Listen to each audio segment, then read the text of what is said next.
Undaunted.Life, a man's podcast. I'm your host, Kyle Thompson. Let's get into it.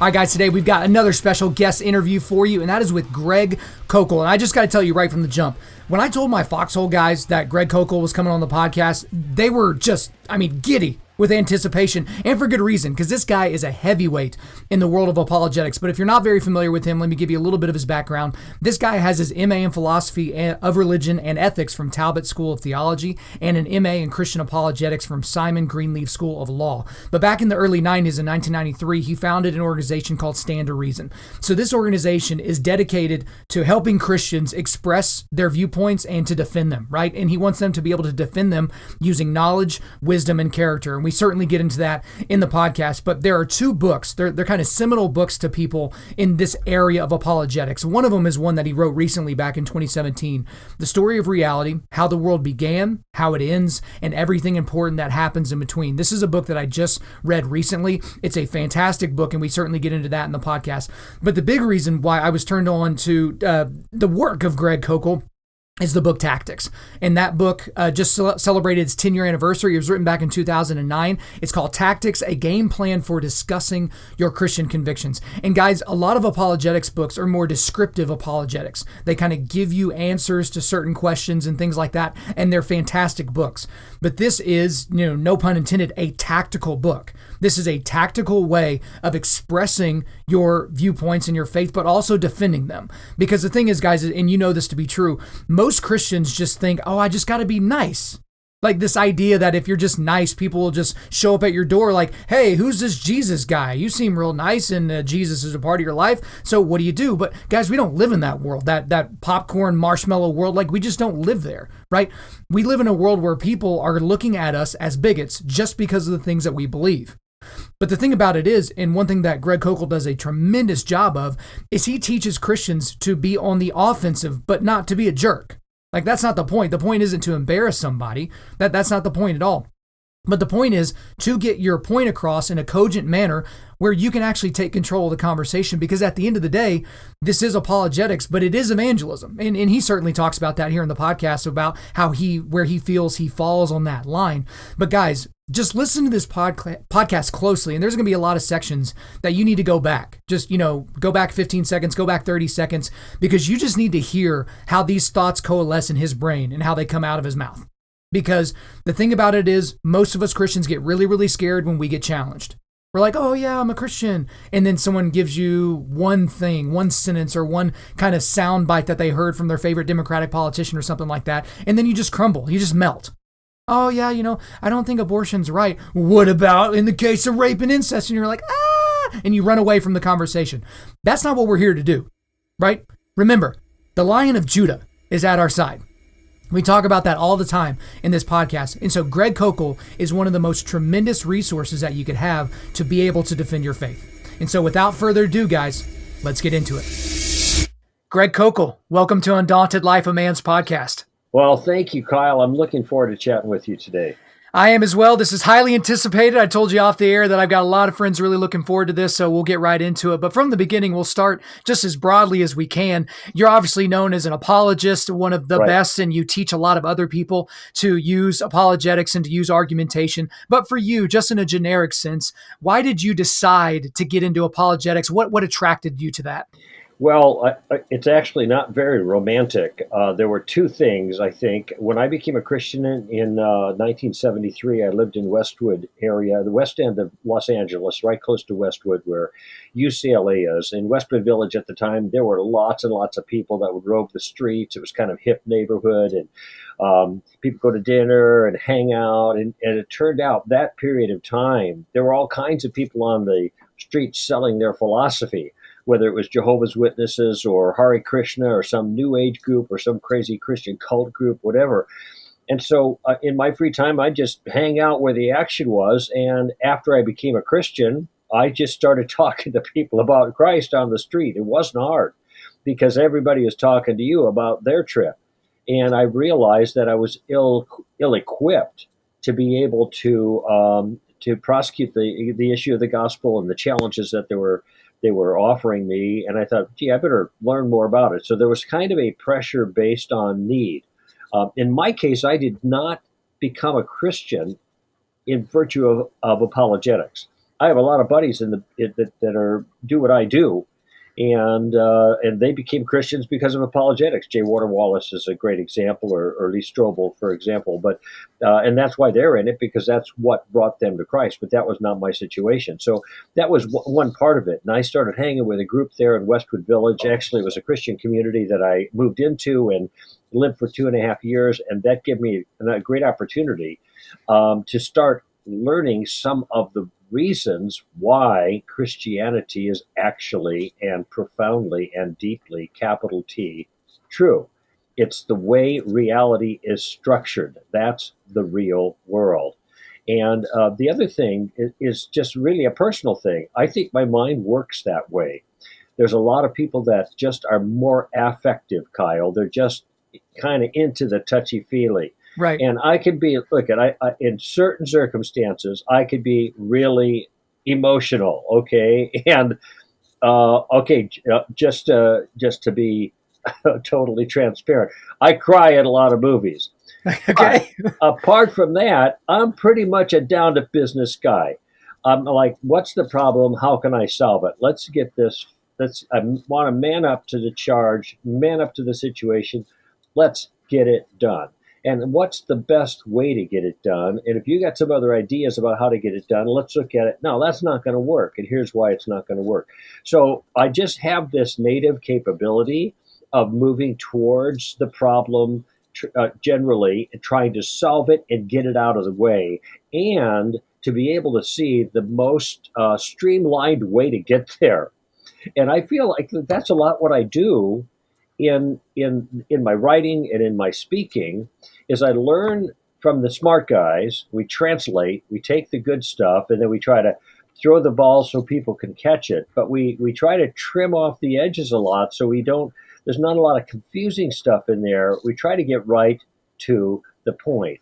We lay it out really clearly so it's very easy to follow. It seems to me, at least. And now, some of the stuff is more complex, of course, and it's not as easy to follow as more simple things, but we make it as easy as possible given the topic.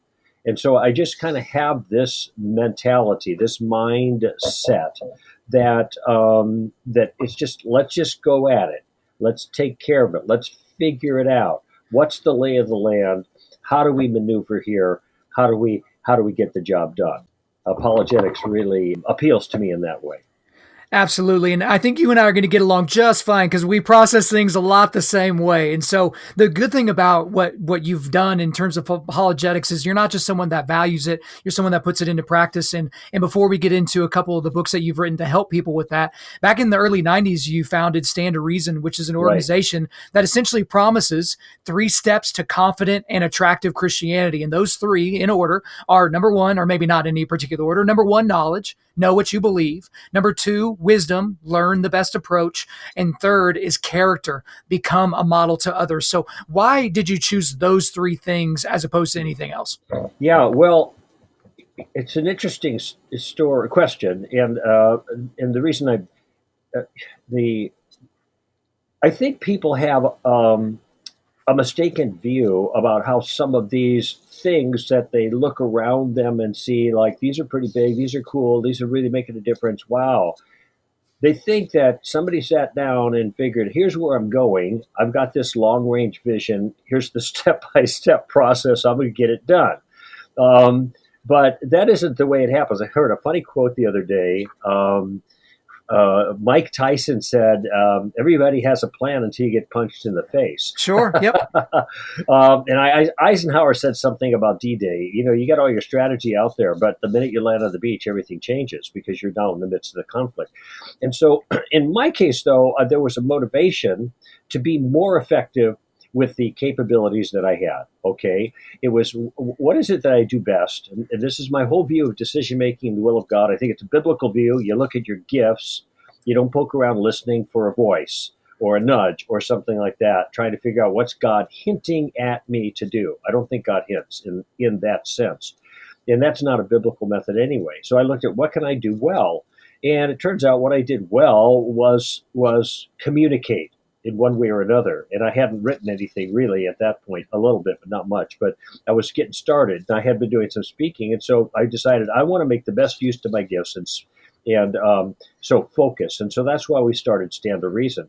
But I realized with some counsel that Stand to Reason had to be bigger than just me having a secretary that helped me travel around and speak. It had to be bigger than me. And that was really a good point. And so I began to think, well, then what do I want to accomplish in another person's life? What's the bigger picture? What is the legacy I want to leave behind? What is the mark I want to make? And that's when, and this was, by the way, I'd say 2 years into Stand to Reason, before we developed the motif that you just described, the knowledge, wisdom, character motif. But I realized that if probably the best way to characterize what we do is to build ambassadors. So you need to understand, Kyle, that my chief motivation, I'm just talking about me, is not evangelism. Excuse me. Some people introduce me at an event, they'll say, and here's Greg Koukl with a great heart for evagelism. Well, I never told them that, Right. It's amazing. They come, I have 2 MAs, no PhD, but I get introduced as doctor all the time. And he's written dozens and dozens of books, which really isn't true, Anyway, people, they're doing their best, right? But the thing is, I don't have a heart for evangelism. I would never characterize myself like that. I have plenty of friends that do. That's not me. I have a heart for discipleship. My heart is for the church and the building up the body of Christ. Now, when you build disciples, and that is the Great Commission in Matthew 24, Matthew 28, that is the Great Commission, to make disciples. But of course, evangelism is a logical precursor to that. First, they have to become Christians before they can be discipled as Christians. But then those disciples go out and evangelize and disciple more. Okay, so I see my role and my heartbeat in discipleship. So my goal is to want to build a certain type of person. And this all began to come together as we're doing our stuff. There's an important message here, Kyle. It isn't like you get this great vision from God and then you spend your life fulfilling it. Some people may get that. That wasn't me. And what I did is I saw a thing I could do better than what I'd been doing that was geared to my gifts, and I began to do it. And just like I was saying before, how can I organize this? How can I solve this problem? How can I put it together in a clear way that's easily transferable? How can I get down to business, so to speak?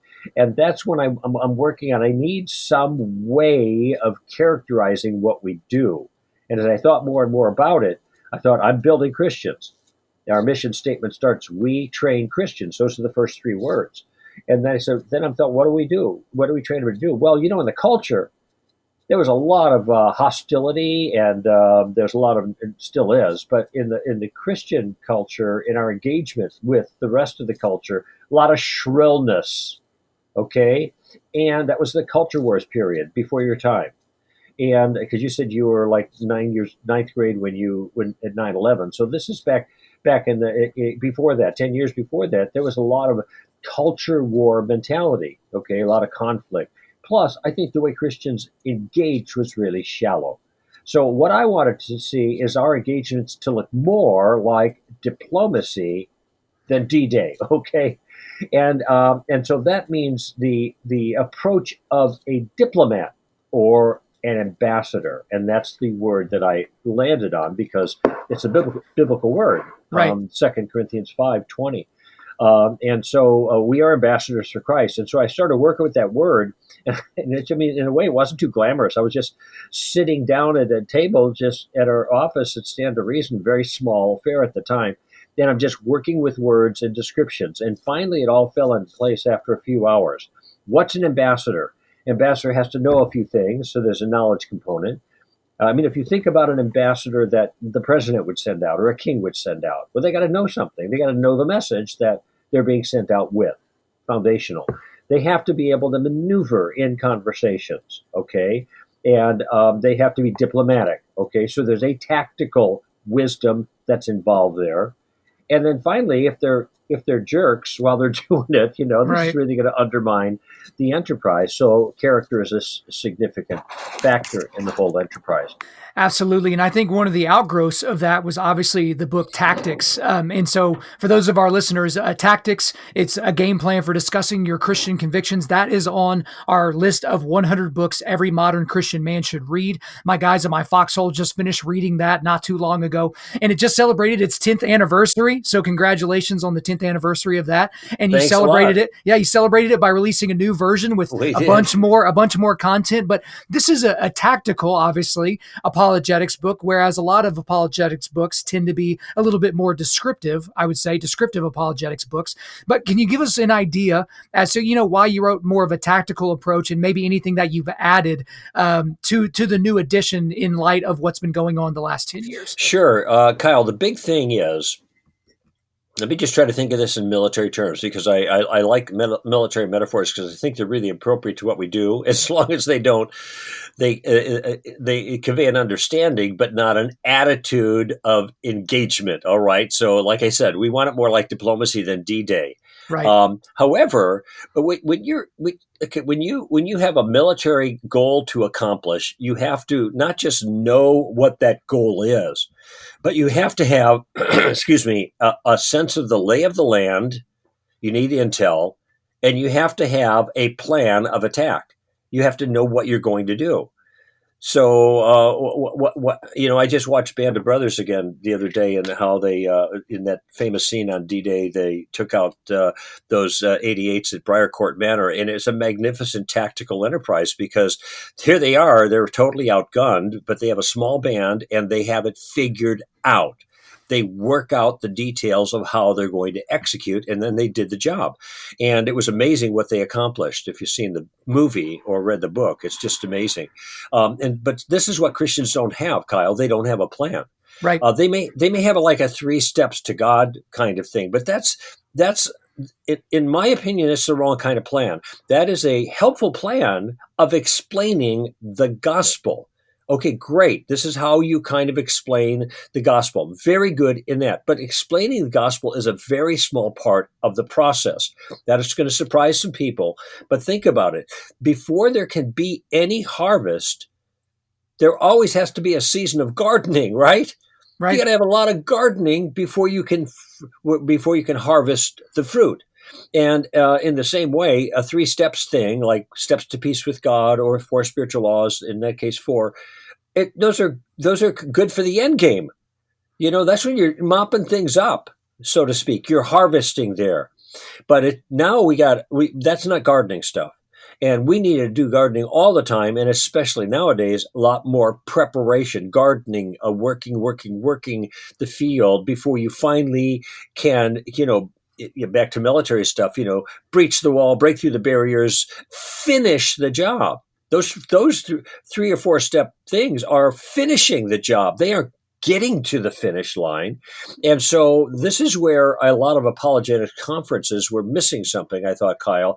And what they were missing was a bridge from the content to the conversation, or a bridge from the scholarship to the relationship. And that's what the tactical game plan provides. How do you get all of that information into play? Now, by the way, if you recall from or just earlier discussion about being an ambassador, this is dealing with the second part of being an ambassador. You get the knowledge. Okay, now how do you get it in play? How do you maneuver? How do you have the tactical wisdom, knowledge wisdom, to use the knowledge properly? And so what I constructed then is an actual game plan. And it's a 3-step game plan. It's not complicated, but it has turned out to be an unbelievably effective way of maneuvering in conversations, not getting to the, closing the deal. This is not about hitting home runs. It's not about, closing the deal. It's about getting on base.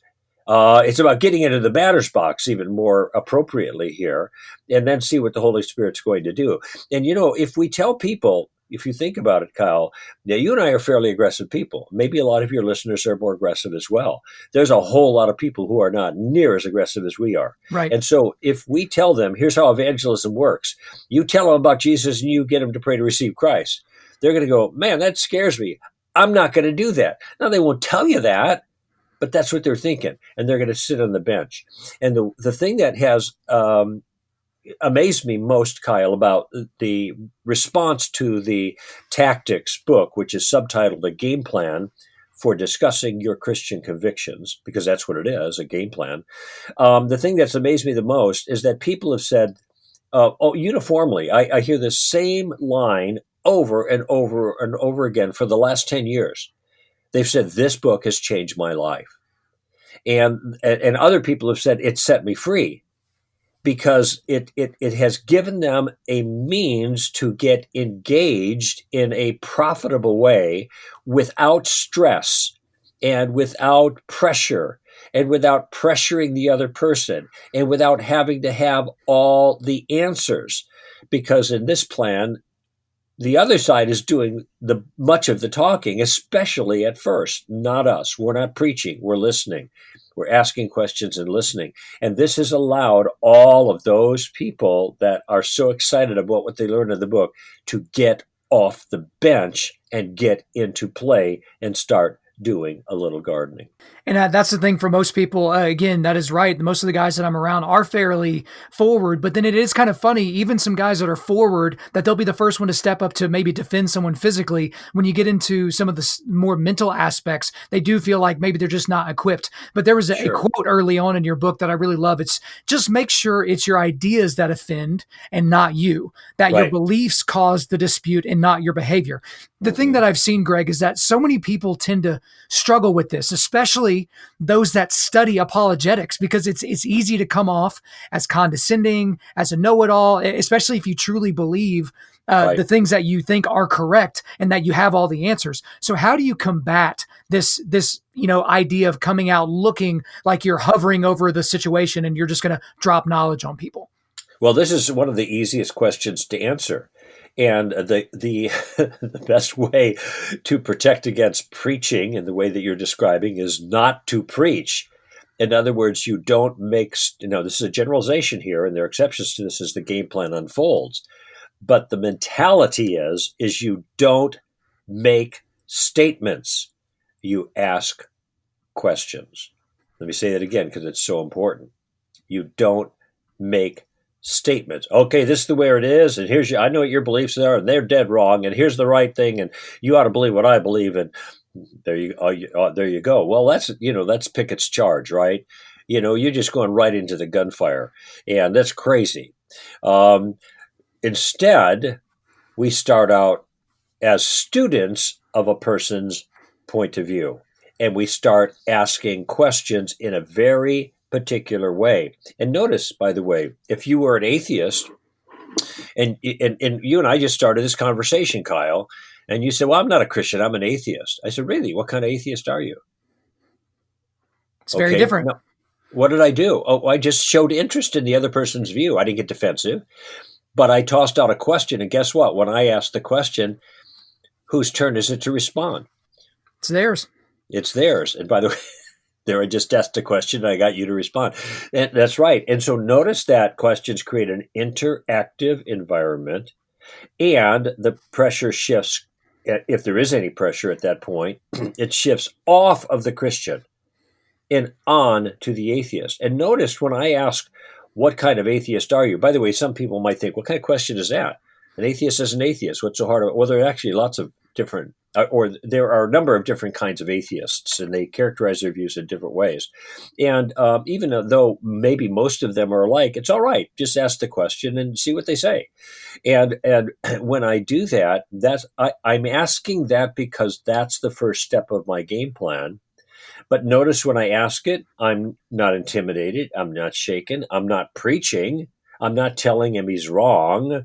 I'm asking a question. The ball goes immediately back into his court, but in a way that's not pressuring necessarily. I'm curious in his point of view. And what else am I getting? I'm peeking over the ridge to get the lay of the land of the battlefield, so to speak, that I want to enter. I'm not barging over the top. I'm carefully looking around and seeing what am I up against here? Am I outgunned? Do I need reinforcements? Do I need to wait a little bit? I can't. Those are important questions to ask, but most people don't ask that. They just kind of blunder forward, and that's a good way to get yourself killed in an engagement in the military. And the same thing true here. So notice how I'm not preaching in that simple instance. I'm just simply gathering more information. And by the way, if he told me more detail about his point of view, I might say, okay, I get it. And I was like, no, I just don't believe there's any God out there. There's no, basically this world is nuts and bolts. It's like the empirical world. It's like if I can't see it, smell it, taste it, or hear it, man, it ain't real. Right. Yeah, and I so now when I hear a statement like that, I have more questions. All right, I have them in my hip pocket, and and I'm going to say, can you see your thoughts? No. Can you smell them? Can you taste? Are your thoughts real? Sure, they are. Well, then it looks like there are some things in this world that don't fit that category. So that's another step. That's a little more advanced step. I'm trying to undermine his view, but I'm still using questions. Right. But if he's just going to tell me I'm just this basic materialistic atheist, I'm going to say, really? Okay, good. Why are you an atheist? What convinces you that atheism is true and there is no God? Okay, what's that? That's another question. Now I am asking for the reasons for his point of view. And again, I'm just curious.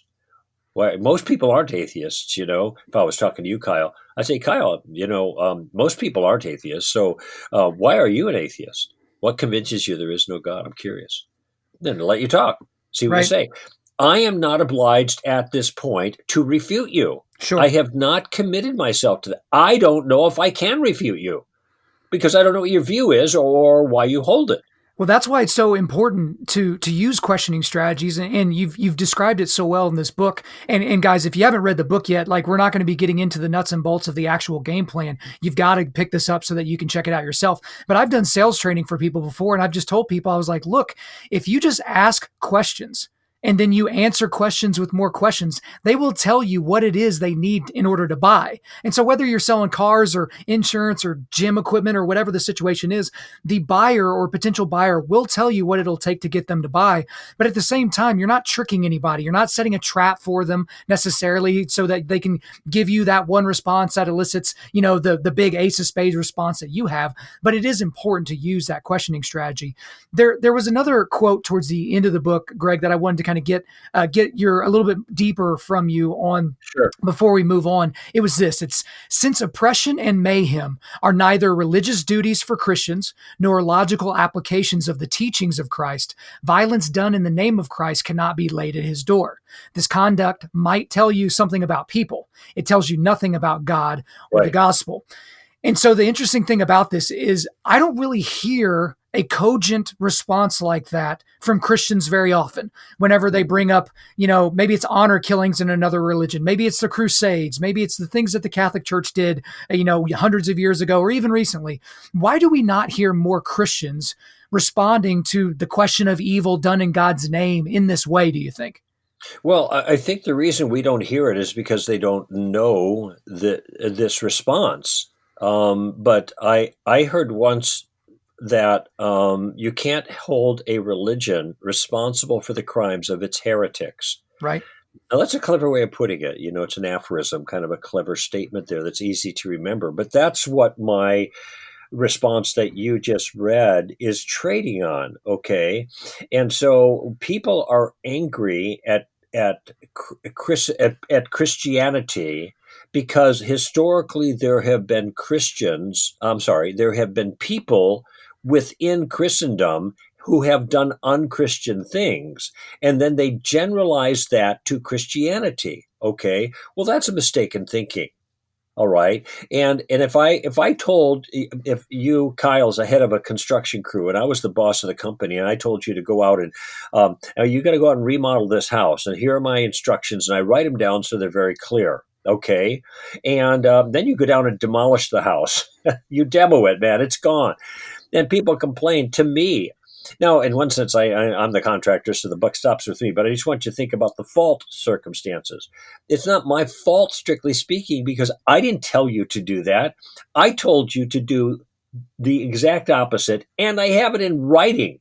So the fault lies with you, not with the contractor. And in the same way, there you mentioned honor killings. Okay, I actually that's Islam, and I don't know about the theological underpinnings of that. Right. My suspicion is there is a legitimate theological underpinning for honor killings, but and that's not good for Islam. And there certainly is a theological underpinning for violent jihad. It's standard in that religion. In fact, peacefulness, the idea of being a peaceful Muslim and deny violent jihad, at least in principle, is inconsistent with Islam Right. when you study Islam. So there, I think there's a legitimate beef. But when people look at things like the Crusades and the Inquisitions and all kinds of stuff like that, which it's interesting, you got to go back, 500 years to find serious marks against Christians of that sort.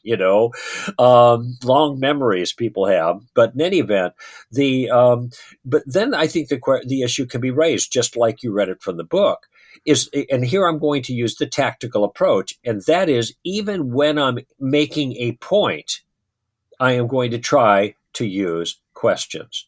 So when somebody says, look at this terrible thing that Christians did, let's say the Crusades, or let's call it the Inquisition, because there's a lot of confusion about the Crusades. Started out as a defensive measure against Muslims. So Christians defending against Muslims attacking the holy city and butchering other Christians. So let's just say the Inquisition. What about the Inquisitions and all of that kind of stuff? And the answer is, let me ask you a question.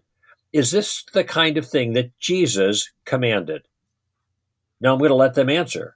Well, no, I don't think so. You're right. He didn't command it. Is it commanded anywhere else in the scriptures that Christians ought to do this? No, it's not commanded anywhere in the scriptures. Well, they might say, well, Old Testament, they did this kind of thing. Well, wait a minute. I'm not talking about the Old Testament. It's a totally different circumstance. We're talking about Christianity, right?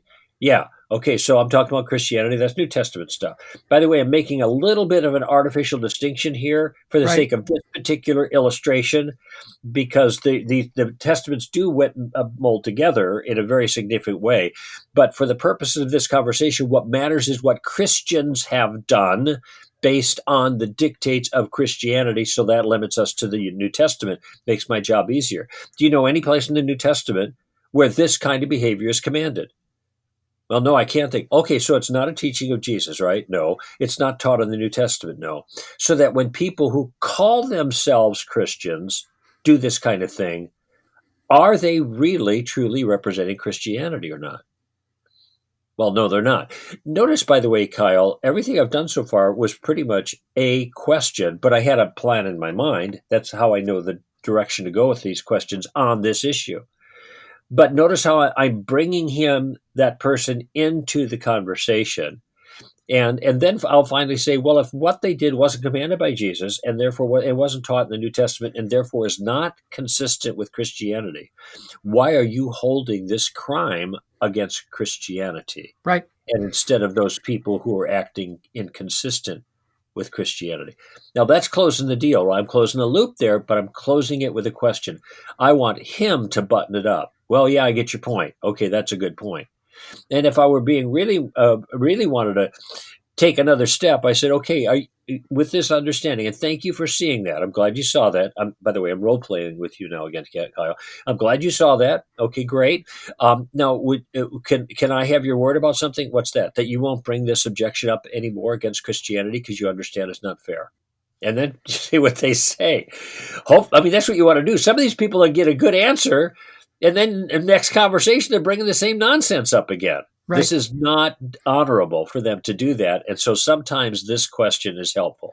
Well, it's not honorable and it's also intellectually dishonest, but most people Of don't course. like to operate with any type of intellectual honesty meter. They don't like to be above a certain amount. And that's the thing is guys, for those of you listening that have not read this book, you've got to go pick up this book because you actually have in that book, you've got a lot of kind of back and forth that you actually had. You actually start out the book with a gal that you were in the checkout line and she was wearing, she was a Wiccan and kind of your interaction with her. And Right, it gives right. you the tools in your tool belt and it gives you extra bullets for your gun in order to be able to use these conversations. And so, guys, it is a must read. You've got to pick that book up.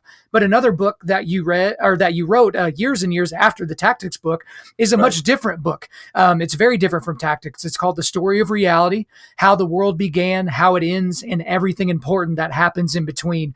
And so, I guess just briefly, in your own words, can you just give us a very brief synopsis of the book? And then I want to kind of dig into a couple of the concepts that came forth from that book. Yeah, I'd be glad to. And you're right; it is a very different kind of book. In fact, uh, it's interesting because given our knowledge, wisdom, character, motif, the first book we just talked about falls in the wisdom area. Knowledge is an accurately informed mind. Wisdom is an artful method, and character is an attractive manner. Tactics is wisdom, an effective method. But this book, The Story of Reality, is a book about knowledge. And if we are going to defend Christianity, we better know what Christianity is. You'd be amazed, Kyle, about how little people understand about Christianity. And when I say Christianity here, I don't just mean, in a certain sense, the teachings of Jesus or the gospel in its simple form, or the teachings of Jesus, which are broader, because both the gospel and the teachings of Jesus are embedded in a larger understanding of what the world is like. And that's called, by the way, a worldview. And it's interesting that the gospel, as Francis Schaeffer used to say, did not start with Jesus loves you. It starts curiously. The Gospel of John goes all the way back to the beginning. In the beginning was the Word, and the Word was with God, and the Word was God. He was in the beginning with God, and all things came into being through him, and apart from him, nothing came into being that has come into being. Now, this one called the Word, we learn a few verses later, is Jesus, became a man in Jesus. But notice how John is taking the life of Jesus and placing it in the context of the entire story. He's the one who started all out in the beginning. And so what I wanted to do with the Story of Reality, the book, which the subtitle is How the World Began, How it Ends, and everything important that happens in between. The reason that I wrote the book is I wanted to give followers of Christ and also tire kickers a broader perspective. I wanted them to see that what Christianity is, in fact, is a picture of the world. It's to use maybe another metaphor, it is a map of the way reality is. It's a claim about the world that fits the world the way it really is. And this is why I call it the story of reality, because so many people are given, even Christians, to relativizing religious views. Oh, well, that's your faith. That's your belief. And they treat religion like a fantasy that makes us feel better. Like Marx said, religion is the opiate of the people. Well, that's the way a lot of people think about it. And this is also the way a lot of Christians approach it. But one thing that I learned from Francis Schaeffer early on in the 70s, as I read his material and when he was still alive, is that Christianity is true truth. It's the real McCoy. It's capital T truth. It is not just our truth. It is just like gravity is not just our truth. Gravity describes the way the world is. And listen, if you don't believe in gravity, you're not going to just float away. Right, sure. It's still there doing its job. And the same thing is if you reject God and he's real, he's not going away. You may not believe in him, but he's still there. And so what I try to do in this book is lay out that story starting from the beginning, and it follows 5 main topics, which are the plot line of the story. And those topics are in basically one word: God, man, Jesus, cross, and resurrection. And here I mean final resurrection to reward and judgment. So you got the beginning and the end, then you have the important things in between. So we learn something about who God is and what his world is like, and that's the world we live in. We learn something important about man, that he's both beautiful, but he's broken. And because he's broken, he's guilty, because the brokenness is moral and he caused it. So he is guilty, and that's why he's been banished, and he's in trouble, and he's messed up the whole world. That's why there's a problem of evil. And when you think about it, our whole story is about the problem of evil. And then God initiates a rescue plan. And what's key in our story is that man doesn't rescue himself. He can't do that. Every other story, man rescues himself. In this story, God rescues man by becoming a human being himself in the person of Jesus. And then Jesus, through the way he lived the life we should have lived but didn't. And the way he died, he took the punishment we should have received. But now we have opportunity for mercy. But the way he lived and the way he died provides a solution. That's a rescue. And the decision that any person makes about Jesus determines what happens to them at the final resurrection.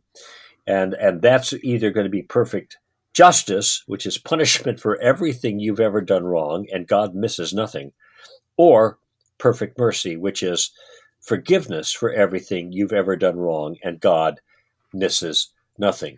So you see there's the outline of the book. There's the plot line of the story also: God, man, Jesus, cross, resurrection. Easy to remember.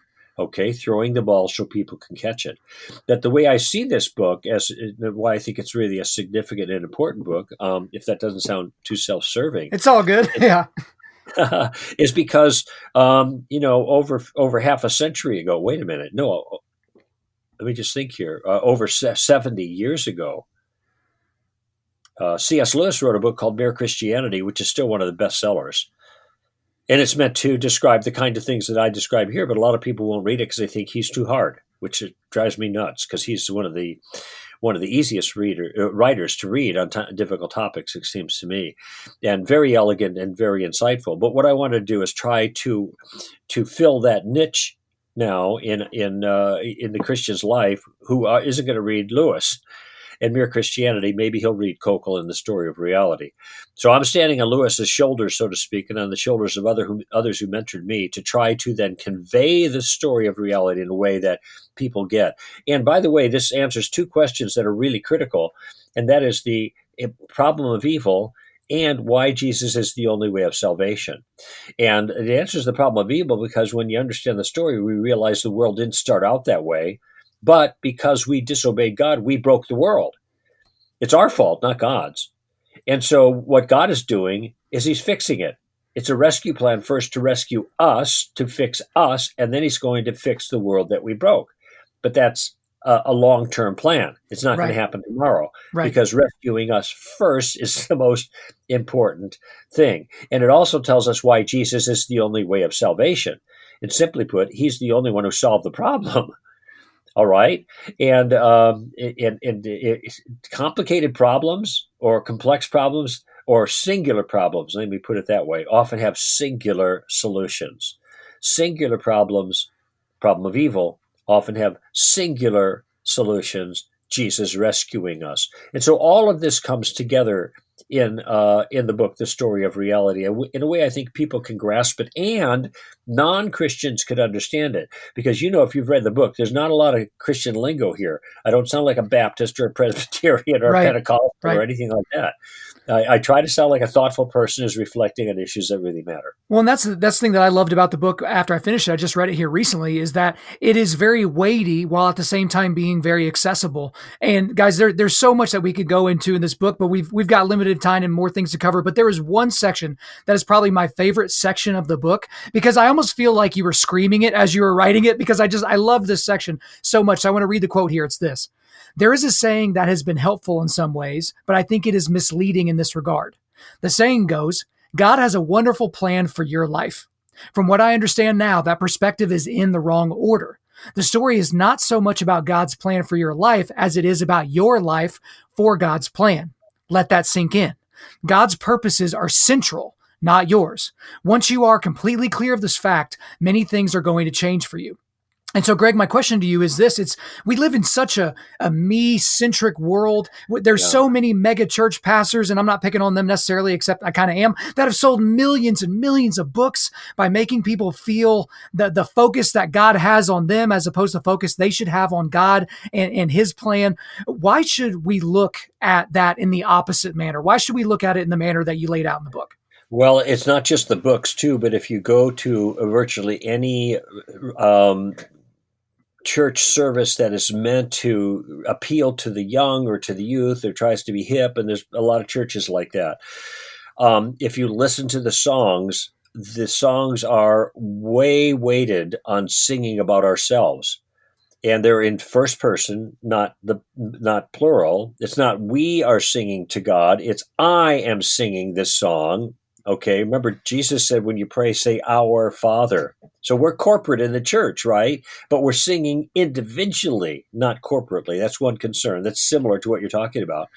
And also it's reporting our own feelings.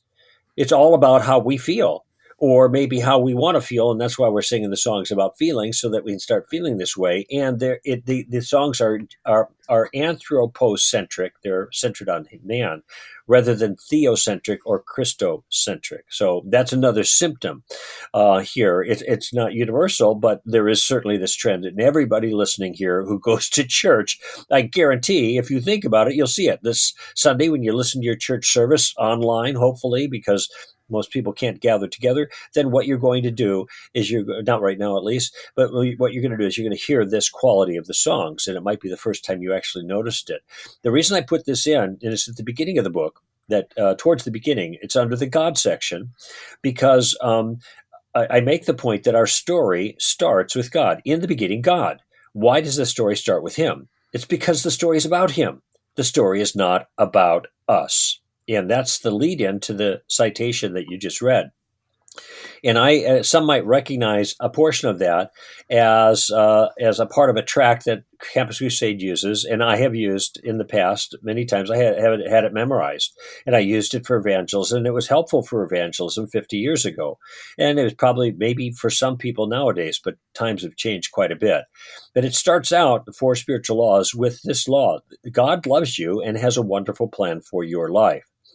Now, I understand the reason they start that way, because there is a sense in which it's true, and certainly God does love them, but you're starting with something positive. It's not like God hates you and has a hell of a plan for your life, so there's a plus there. But what has happened, I think, is as that idea seeped in a little deeper to people, the tail begins wagging the dog. We start thinking that the story of reality is about us, and getting our needs met now, and having our best life now, to cite a title of a popular book from a teacher who has this kind of focus. And that's not what the book is about. The book is not about us. It's not about us getting our needs met. It's not about us feeling good. It's not about us going where we want to go. It's not about us getting a wonderful plan fulfilled in our life, in the sense that most people think of wonderful personal plans nowadays. Does God have a wonderful plan? Yes, he does. But that plan, by the way, is going to include a lot of hardship and difficulty and suffering, because that is the plan God uses to make us into people that are wonderful, to inherit eternity as wonderful people. The wonderfulness is not to be largely experienced in this life. And this is absolutely crystal clear when you read through the story. And particularly the New Testament, the promises that are made to God's people are promises of difficulty and hardship and suffering. And so then when this happens to people who are followers of Christ, and they are thinking that the story is about them, they get all confused, and then they wonder what happened. Where did God go? Right. What happened to my wonderful life? And they are misunderstanding the concept of wonderful life here. By the way, I'm not faulting Campus Crusade or what's called Crew now. I think they're great people and have done great work. I'm just simply saying that this a statement that is true, it can be misunderstood in a way that gets people confused about the way things work. And so that's why I said it's not really about God's wonderful plan for our lives as much as it is about our lives for God's wonderful plan. And that means that my needs and my concerns and my plans are secondary to God's purposes in the world. And by the way, we are all going to learn that sooner or later.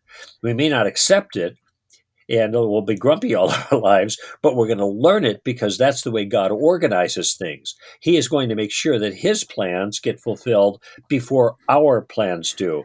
And if we don't see that's the way it works, we're going to have a lot of frustration until we get it straight. The tail does not wag the dog.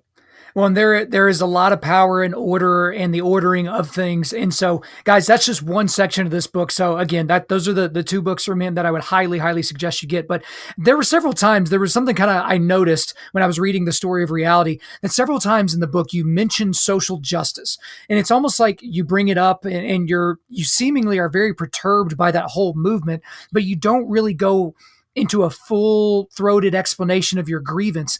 But here recently, for those of you that have been paying attention, PragerU, you did a PragerU video called The Intolerance of Tolerance, and It's already got several million views just here in the first few weeks, but you basically make the argument that tolerance in the year 2020 is essentially that you agree with politically correct or left-wing thinking. But really that in order to be genuinely tolerant of someone, you have to disagree with them. That disagreement is the key to tolerance, and without it, there is no true tolerance. It's just not possible. True tolerance is we don't treat all ideas as equally valuable, but we do treat all people as equally valuable. So as kind of a, just a macro view of to what your video is, because obviously I'll put that in the show notes so guys can take a look at it. But why is that distinction so important when it comes to tolerance and there's being some form of disagreement? Well, yeah, you got it, Kyle. You must have watched the video a few times because that was a great outline that you offered quickly there. It's actually had 3 million views as of yesterday. So at the 2-week mark, it had 3 million viewers. I was really thrilled with that. And people who want to see it can go to PragerU.com and look at 5-minute videos. And I think it's the third one in the top row there, The Intolerance of Tolerance. But the reason that this is such an important thing to understand. There's a shell game going on with tolerance, and what it passes for tolerance now is not what true tolerance is, as you pointed out. Real tolerance is a virtue, but what people have done is they've twisted the definition of tolerance and in their favor. And then it still retains the feeling of a virtue because of the same word is being used, but this is kind of like doublespeak. Because the definition is actually just the opposite of true tolerance. And as you pointed out, tolerance nowadays, you can't disagree with my view. If you disagree with my view, you're not tolerant. If you think I'm wrong, you're not tolerant. If you think that you're right, you're not tolerant. Okay. And what that does is it's a tool, it's a name-calling tool to silence opposition. That's all it is. It's a name-calling tool. You intolerant person. To silence opposition. Notice, by the way, if we're talking about something like same-sex marriage, and whether this is good for our culture or not, and then you give a view that's contrary to the politically correct position, and they call you intolerant, notice they've changed the subject. Because we were talking about a view, and when they call you intolerant, now they're talking about your character. So this is just simple name-calling. They've got off the topic, and they're just calling names. I mean, what if they told me intolerant and I said, well, you're ugly? I wouldn't actually say that, obviously, even if they were, because it's bad manners and it's not relevant because they could be really ugly and they still could be right. And I could be really intolerant. I could have all kinds of vices of my character and I could still be right about this point. But this is a shaming technique. It's an attempt to bully someone who doesn't believe the way the kind of the aristocracy right now wants us to be, the left-leaning aristocracy, and so they bully us for all the anti-bullying sentiment that they seem to believe in or express, they're the biggest bullies on the planet. And this is one way they bully. And when they bully like this, it silences the view that we have, which is really important. And this is why we need to know the shell game that's going on so we can work around that shell game. And I have, even in the book of tactics, I have a tactical maneuver for dealing with the challenge when people say that you're intolerant.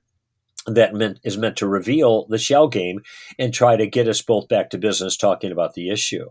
And by the way, if we can't do that, then we're in big trouble, because we're just not going to be allowed to speak our view, because we'll be shouted down with character assassinations, unfair, unreasonable, inaccurate character assassinations, by the way, because as you pointed out, if you want to express true tolerance, you cannot agree with the person. You do not tolerate people you agree with. You agree with them. You only tolerate people you disagree with, but choose to treat with respect and grace as human beings made in the image of God, even though they disagree with you. So this is a very, very important point. One other thing I want to add, because you brought up the point of social justice. I'm not against justice. I'm for justice. Social justice is a term of art. That means it's a very specialized term that is part of a broad philosophy called critical theory. And social justice is a way of amending the oppressive errors of Westerners past.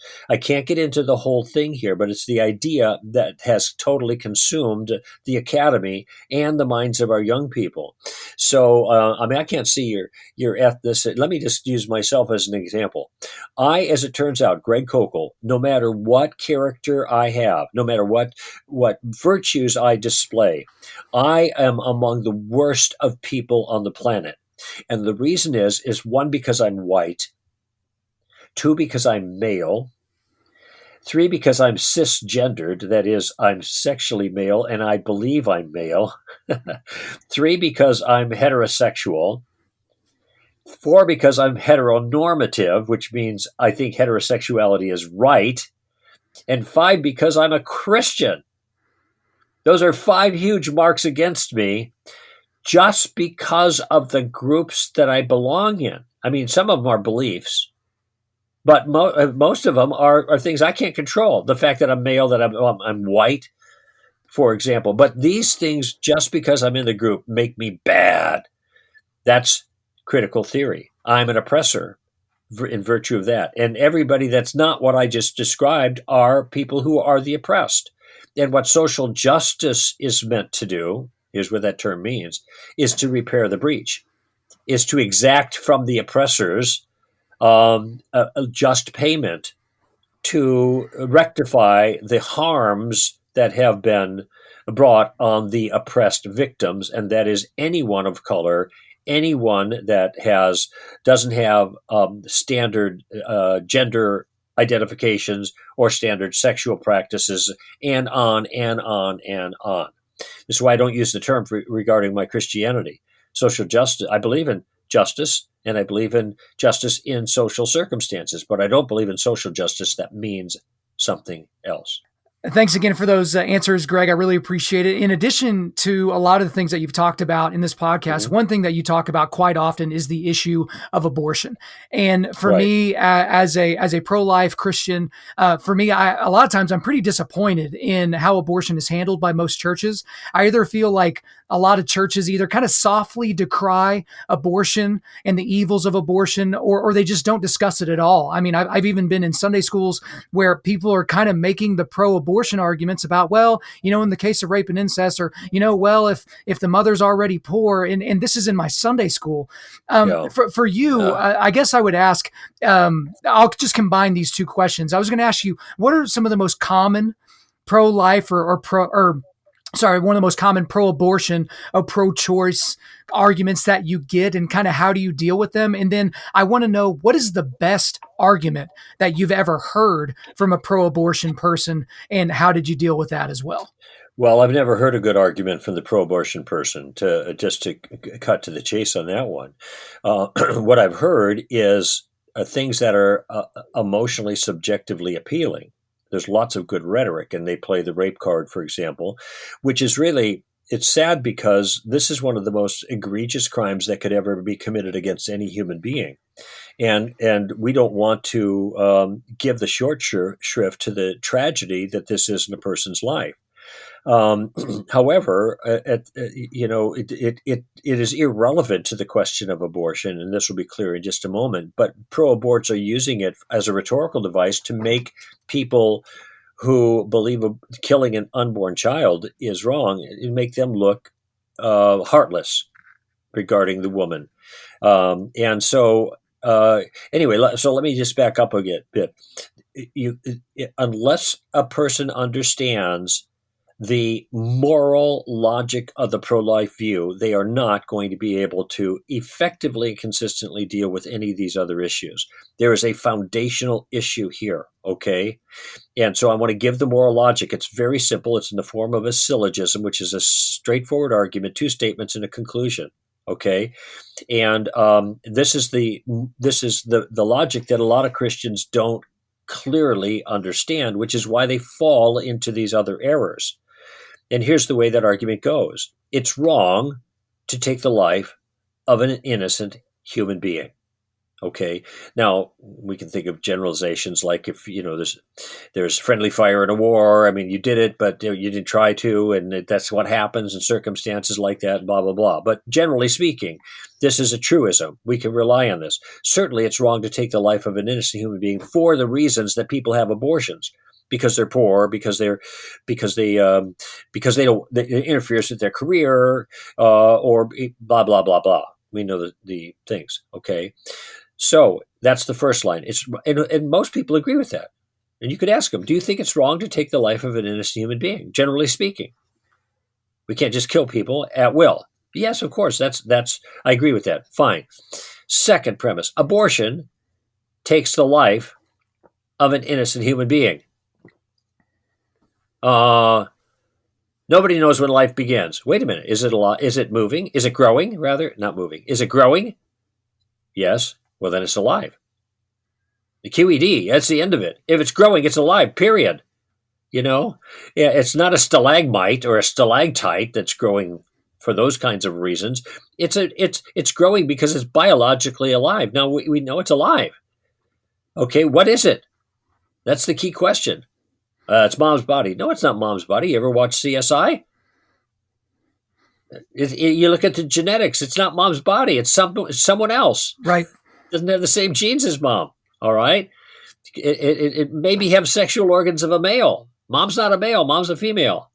Okay. So, obviously it's not mom. It's inside mom, but it's not mom. Okay. And well, what is it then? Well, the genetics show what it is. It's a human being. That's the fingerprint. That's the signature. It's got a human signature. So we know there's no contest. This is just basic embryology. Scientifically, this is not contested. The unborn is an innocent human being. Okay. Notice I'm not using person language. That's very misleading. Stick with the human being language. The reason is I don't think human beings are valuable because they're human, because they're persons. They have this additional quality called personhood. They're valuable because they're humans. Period.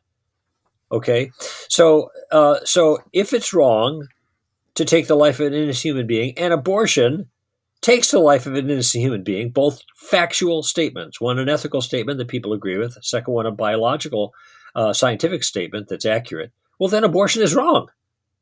That's the conclusion. It follows of necessity. That's right. Our argument. Okay, now if we get this into our mind, the objections fall on either side of those the premises. And I kind of quickly answered a few objections about whether it's alive and whether it's a human being and stuff like that. No, there they are. That's just science. You look closely at it. Well, maybe it's not wrong to kill an innocent human being. Maybe it's wrong to kill an innocent human person. So they're going to go back to the first premise. And so I'm going to ask a question. Okay, so it's okay to kill human beings who are not persons. Yeah, that's it. Okay, what's the difference? That's my question. What's the difference? What do you mean? What's the difference between a human being and a person? Oh, I don't know. Well, wait a minute. Right. You don't know? You just told me it's okay to kill human beings who are not persons. But you don't know what the difference is? Maybe I should kill you. Maybe you're not one of those persons. Maybe you're in the way in the middle of the sidewalk for me, and I don't like that. And you're not a person, so I can kill you. No, but I am a person. Really? What makes you a person? Oh, then people are going to come up with all kinds of lists, but the lists are arbitrary. So there's my quick analysis. And by the way, when people try to raise even Christians, well, what about rape and incest? So then I ask them this question: why do you think I think abortion is wrong? Well, you think it kills an innocent human being. I said, right, it does. Okay. So in the cases of rape and incest, would abortion still kill an innocent human being? Well, yeah. Okay, well then why would it be justified to kill that innocent baby because the baby was conceived under questionable circumstances? Right, it's the same. It's the exact same. Yeah. So, oh, well, they're poor. Okay. If a woman is poor, can she kill her 2-year-old? Well, no, of course not. Well, then why could she kill her unborn child at a different age in a little different location? Why does age and location make a difference? So these are the kinds of questions I'm asking because I understand how this problem works, because we have training on it at Stand to Reason. Notice how I've got the idea, I've got a plan in my mind, and then I'm employing the plan, also using questions when dealing with the issue. Well, and that's such an important distinction, is using questioning, because that goes back to what we talked about earlier with tactics. Right. I recorded Absolutely. a podcast a while back called Answering 17 Pro-Choice Arguments. And the thing about that is every single one of the arguments, I gave the listener questions that they could ask in response as a for instance. Well, what about in the case of rape or incest? A good kind of direct question is, should a child be given the death penalty for the sins of its father? Right? Like nobody would agree with that. Like if my dad goes and knocks over a liquor store and kills the guy in the process, I don't go to jail. I don't get the death penalty. Like that's not any one of those things. But when you have questions, that gets you deeper into the conversation. But also when you ask a question, the listener has to reckon with their own ideology. And if their ideology is faulty, it'll become very apparent. And again, if they have any intellectual honesty inside of them, they're going to have to reckon with that directly. And I love that you went into that in your explanation there. And to wrap up here, obviously, this is a man's podcast. It's called a man's podcast. The overwhelming majority of our listeners are men. We talk about spiritual, mental, and physical resilience all the time. And so on the subject of manhood, one of the reasons why we even started this ministry is because a lot of men that we've talked with kind of have this dichotomy in their brains. It might be false, but it is their dichotomy that you can be a man or you can be a Christian. And they go into these churches and they see the softness of Christ's followers. They see the softness of the pastors and the worship ministers. They just seem like really soft guys. The pastor just can't even bring themselves to talk about the Lion of Judah. They just run to the Lamb of God and they only want to talk about the Lamb of God. So from your perspective, as we wrap up here, last question of the day, what is the state of masculinity in the modern day church? And what would you say to those men that might have that dichotomy in their brain that is, maybe a stumbling block for them discovering Jesus? Well, I think there's a lot of confusion, and it's complicated now by the notion that even being male and female is considered a social construction. It's interesting that it's just an invention of society and has nothing to do with body parts. So being a female has nothing to do with having a uterus, being able to lactate and have children. Has nothing to do with that. Being a male has absolutely nothing to do with having testicles. Not in the modern thinking. It's just bizarre. It's crazy. And so consequently, with all the confusion, and by that way, that's the nature of the recent confusion, but even in the last 50 years, there has been a feminizing of males and an attempt of culture to make women and men be exactly the same. There's no difference. I remember seeing, and you see this in films all the time, virtually every movie you watch, the person in charge is a woman. And in every action movie, there is always at least one woman who's got, she's got this unbelievable figure. She's really skinny and she's really stacked, and she weighs about 98 pounds, but she can throw 300-pound guys left and right over her shoulders. Of course. This is Hollywood, okay? And I keep telling my daughters, honey, this is Hollywood. This is not reality. But why are they doing that? Because they're trying to erase and by the way, and women are just as cold-blooded, either killers in the bad sense or killers in the defensive or in good sense. They're the killer heroes. They can kill with impunity without even thinking about it, just like a guy can. There is no difference. Okay, that's what they're trying to tell you. But of course, there is a difference. It doesn't mean that women can't do the kinds of jobs that men can do. But men and women have different natures. That means they are born with a different set of wiring, and wiring both, I think, physically and soulishly, because God intended different things for men, generally speaking, and women, generally speaking. Okay? And so I'm speaking in generalities here. I'm not saying a woman can't be a leader or can't be a great great soldier, so to speak. I'm just finishing a book called A Woman of No Importance about probably the most significant spy behind the lines in the war in the Eastern Theater, the Western Theater rather, in Europe, before and after D-Day. She was unbelievable, Virginia Hall, and what she was able to accomplish. So women could do these things. I'm talking in general terms here. Because if we lose the general idea, then we all get lost in the mix-up, and this is why this is a part of the problem we have right now. So men and women have natures, and the natures dictate the general kinds of capabilities they have. Okay, women reproduce. Human beings have long gestation times, 9 months.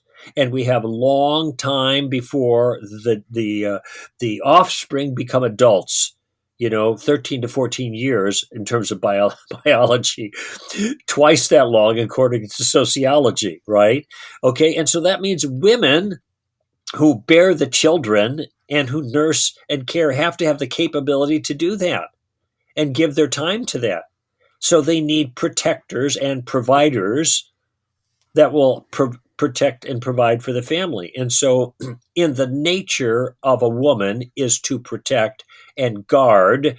And this is why mom doesn't want kids to go to war, but dad is willing, you go fight the battle, boy, knock them out. They have a different point of view because mom's keeping them in the nest and dad's pushing them out of the nest. And we need both because there's a balance there. And that's how good children get raised into good adults. Okay. So let me just focus on manhood here because that's the main question that you're asking about. What is the nature of human beings? And by the way, this is easy to tell because all we have to do is make some observations that are not distracted by the nonsense from the culture. Men are fighters.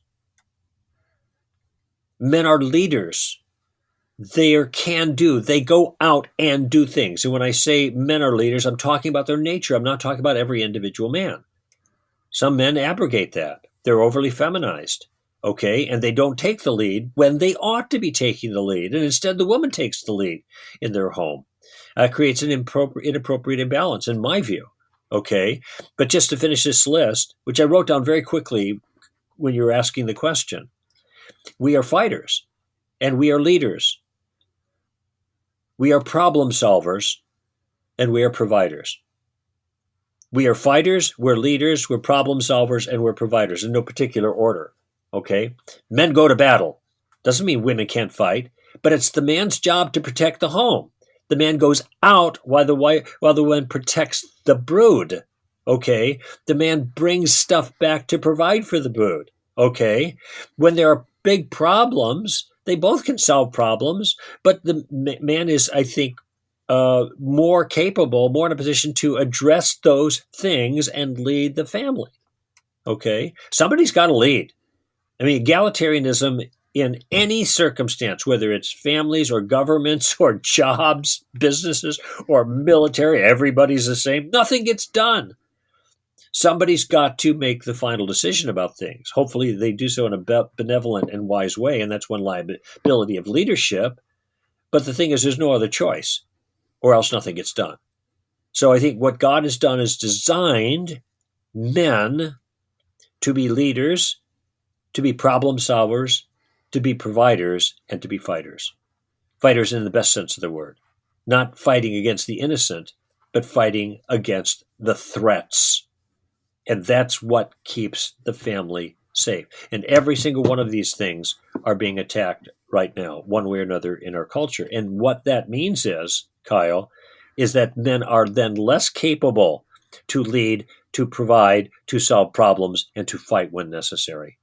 Well, I certainly appreciate you going in and elucidating that for us. And I certainly appreciate you being on the front lines of that fight with the things that you're doing with Stand to Reason, and also with the things that you have going on just in your ministry and the things, even with YouTube and in your books. This puts you on the front lines of that. And Greg, we've talked about so many different things. We've covered a lot of ground in this podcast, but that's all for me. Is there anything else you want to get off your chest?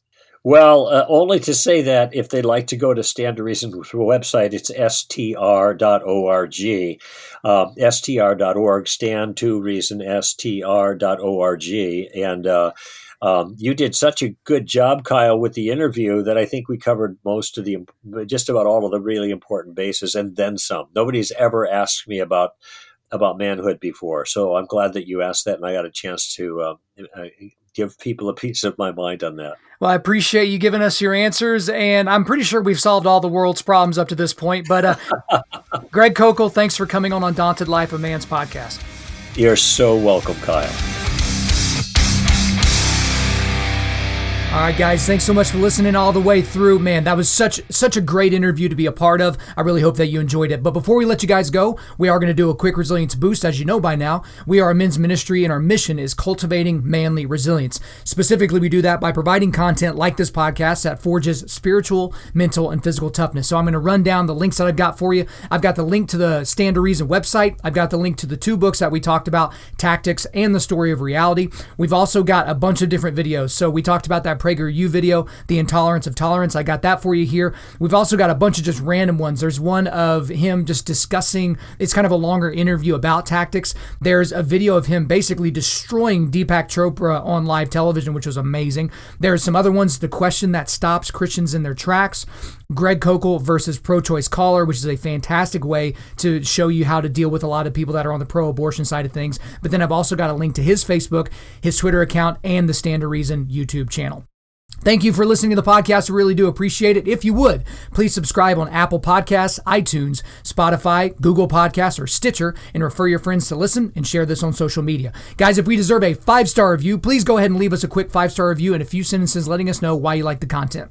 I'm currently booking speaking engagements for the remainder of 2020 and into the beginning of 2021. So if you want me to come speak to your team, on your podcast, at your men's event, just hit me up, info@Undaunted.Life. Again, that's info@Undaunted.Life. The website is www.Undaunted.Life. You can follow us on Instagram and Twitter @Undaunted.Life or Facebook.com/Undaunted.Life. Check out our free devotionals on the YouVersion Bible app. Just search Undaunted.Life under plans. And as always, we want to thank the band August Burns Red for allowing us to use their entire music library for our content. The intro-outro track on this podcast is their song Defender, which is off their latest record entitled Guardians. The links are in the description. I'm your host, Kyle Thompson. Remember, keep cultivating manly resilience. Keep forging spiritual, mental, and physical toughness. Keep seeking the lion